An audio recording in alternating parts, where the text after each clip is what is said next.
Welcome back to the kitchen. Fall is quickly approaching, so here we've got a few weeks left before it frosts, so we're going to go out and pick a bunch of green tomatoes before the frost comes, and we're just going to fry them up. Let's get into it. Alright guys, so we're going to start on this batter right here. It's just about a cup of self-rising cornmeal and a half a cup of self-rising flour.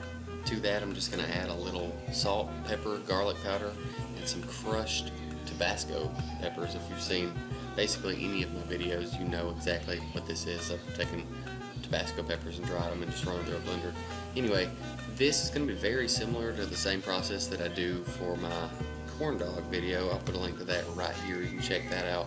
And right now is going to be where it gets a little dicey because you just have to add milk until it looks right. I know that doesn't help anybody here, but that's what we're doing.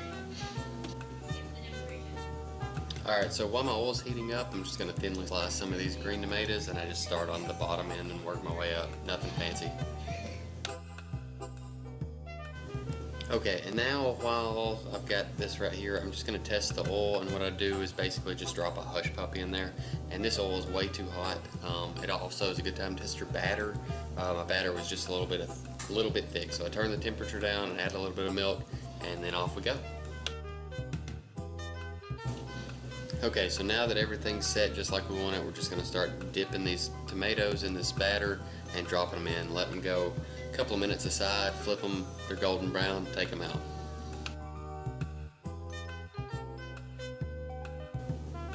Alright, yeah, and that's simple as that. You got a plate full of fried green tomatoes here. And these aren't exactly traditional. They do have a lot more batter on them than they usually do.